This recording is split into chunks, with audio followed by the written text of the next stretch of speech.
Hey, got any grapes?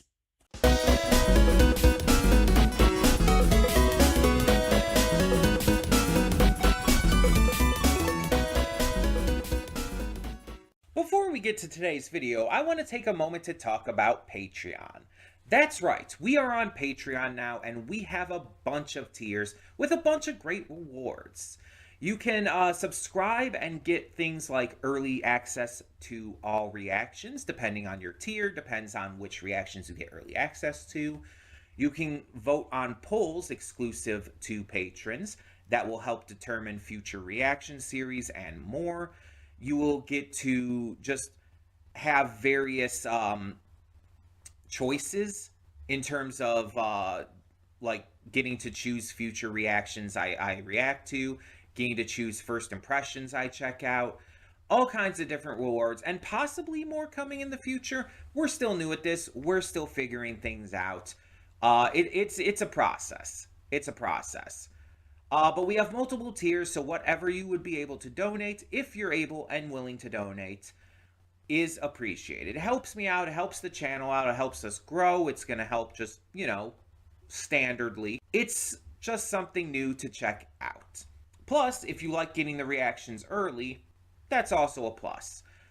But it is optional. If you're unable to do it, that's completely fine. All reactions will come to YouTube just a little bit later, a week later or so. So that all being said, thank you as always so much, and let's get on with today's video.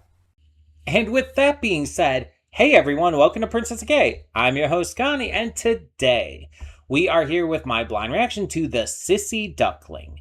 This is a donation reward for Venom, so thank you, Venom. And Venom, you had been asking if I was going to get to this by the end of June. Is there a reason for that? I feel like there's a reason for that. You very specifically asked me about that. And with the title like the Sissy Duckling,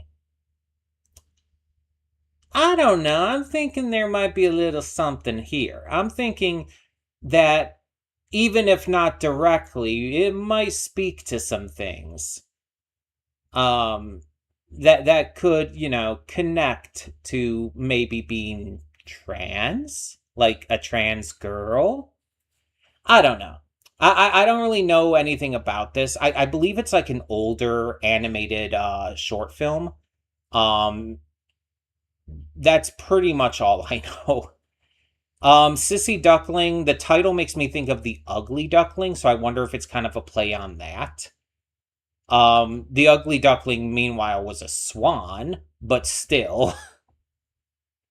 It's obviously a classic story that kids are always read, with obviously the lesson of, like, don't hate on yourself until you know what you're truly going to become.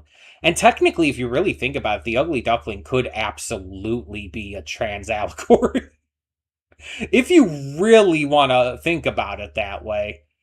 Like, you could see it that way.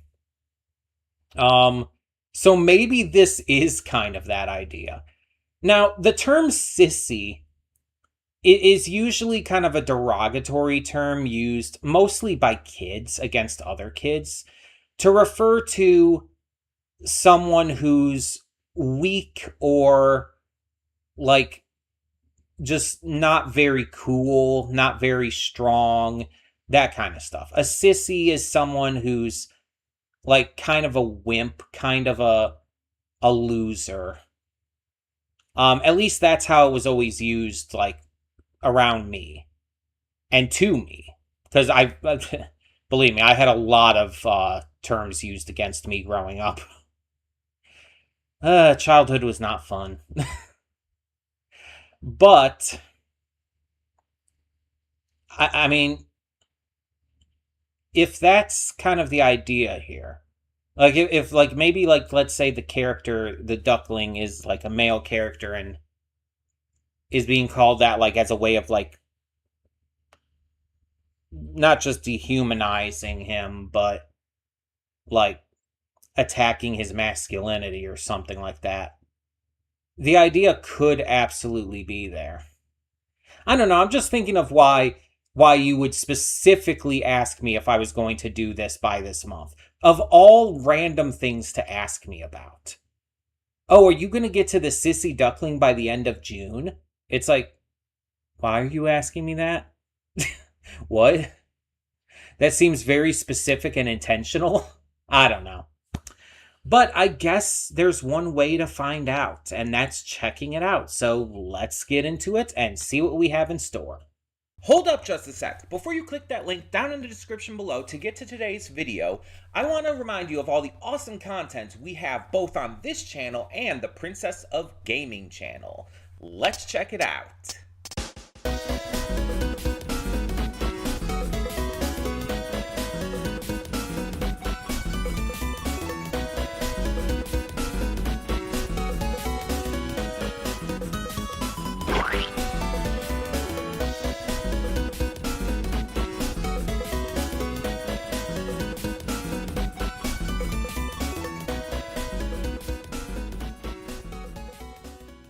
Welcome to the Afterthoughts. We'll begin with spoilers in 3, 2, 1, now. So, definitely not, at least intentionally or directly related to being queer. But the message is kind of one of those lessons that is like large reaching. Or long reaching. What? Long reaching. To where it can like encompass many things. It's not just in relation to like, general interests and gender roles, which is what this obviously focused on. But it can connect to like any ways that someone can be unique. Any ways that someone can be different than the rest of the crowd. Whether that be through means like, sexuality or gender or anything else. Those are just, some examples. But yeah, it's not like directly like in your face like queer or anything. Despite the fact that I believe Harvey Fierstein, let me make absolutely sure. I believe he is gay.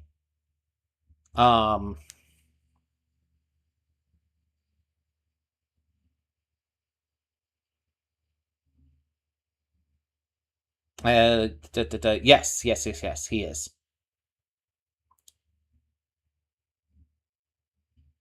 Okay, I've always kind of wondered about where his gravelly voice came from. Apparently, it's a result of an overdeveloped vestibular fold in his vocal cords, essentially giving him a double voice when he speaks. So that's fascinating.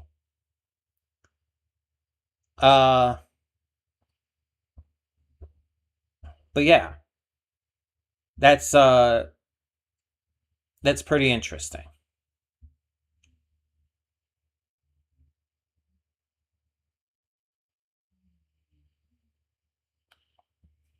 But yeah, I've seen Harvey Fierstein in a lot of stuff, and it's like he's kind of iconic, and I've loved him in like everything I see him in. But again, the big thing that I like, I think I most know him for is Mrs. Doubtfire with Robin Williams. It's just like the scene where he's like helping his brother like find a way to like create the Mrs. Doubtfire personality, try all these different wigs and prosthetics and makeup and all that. It's just iconic. The matchmaker make me a match song part of it too and everything. It's so good. I love that movie. I know there's a lot of people out there who like question that and like, oh, is Mrs. Doubtfire transphobic? And it's like, it's not. It's just not. There's nothing transphobic about it. People sometimes try to overcompensate a little bit when it comes to stuff like that, which is, better than being, bigoted in intent. But it's just like, you don't have to overcompensate that hard. Not everything is homophobic. Not everything is transphobic. Just because a male character is dressing up as and pretending to be a girl, that doesn't mean it's transphobic. Context matters. But anyway, yeah, they're just a fantastic cast in this. Ed Asner is always a delight. He plays some really diverse characters. Like, this isn't the first time I've obviously seen slash heard him play like kind of like the crotchety old man kind of stereotype, being very like masculine focused and all. But then it's like, again, like I know him like more than anything as Santa Claus from The Story of Santa Claus, which was an animated TV special that came out that also stars Betty White as Mrs. Claus, and Tim Curry is in it as well. It's one of my favorite Christmas specials ever. And Ed Asner is like the perfect Santa in it. He's so good. And so like him also being Santa and Elf is also great. And I think he's probably been Santa and other things too, but those are the two that I really know him for doing. But yeah, it's like great. And then like there's other big names in here like Andy Dick and Sharon Stone and Stephen Root, who's done a lot throughout the years. He's Bill in King of the Hill. He's in Amphibia. He's in Vox Machina. He's in a lot. And Stephen Root, he was also in Get Out. He was in the Jordan Peele movie Get Out. Almost forgot about that one. That's a live action example too. But he usually has a very specific like sound to his voice. So when he's playing like I guess the original leader of the pack, before or when they're heading out, because we saw that he got shot, and unlike unlike Jack, he didn't survive. But yeah, he was doing kind of like this military voice, and so it's like I went back and listened to it, and it's like, oh, you could tell it's him. Once you can tell it's him. But it's not like it's not the normal voice you hear him as. Like you're not gonna it's not the same voice you hear as Bud Gleeful in Gravity Falls or Mayor Toadstool in Amphibia, which is basically just the same voice. It's not that voice. It's a very different performance. And so I just did not catch him at all while watching. And Kathy Najimy I didn't catch either, but her voice I've never been able to properly like recognize. Like she's not like one of those actors who I would recognize based on just hearing the voice. So that makes sense. And honestly, if I'm being completely fair, I only knew that was Sharon Stone because the opening credits said in order of appearance, and she was the first name mentioned and the first voice we heard. So again, Sharon Stone's another actress I just would not recognize based on voice alone. But everyone did great in this. All the performances were good. This very much did read as a kind of like children's storybook, which it is. It's literally based off of one that Harvey Fierstein wrote. And it very much read that way. And there's nothing wrong with that. Like this is meant to be a lesson for kids. And I think it was really well done, and it was extremely well animated. Like, that caught me off guard. For 1999, like, if you told me this came out in, like, 2015, I would believe you. That's how well animated it was. It's like, that really caught me off guard. But then again, it's like... Well, no, Ed Asner passed away more recently than 2015. I was just thinking about that, but yeah, no, it was more recently than that. I don't remember exactly when it was, but yeah, this was good. I enjoyed this a lot. Um, though it is a little bit of a jump scare seeing this tiny little duckling be born and just suddenly Harvey Fierstein's deep, gravelly voice coming out of him. It's like, Jesus. Mind you, we already heard his voice by that point, but it's like, right at birth too. Technically before birth. Technically we did hear him while he was still in the egg. Then again, none of the like main three kids we saw, the boys who were born, none of their voices changed. Like at all. Their voices were the same from the instant they hatched to when they like, were older and everything at the end. So male person.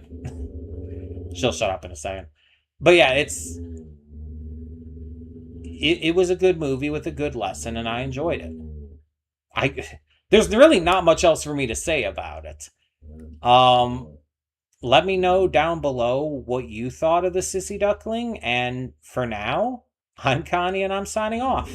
See y'all next time.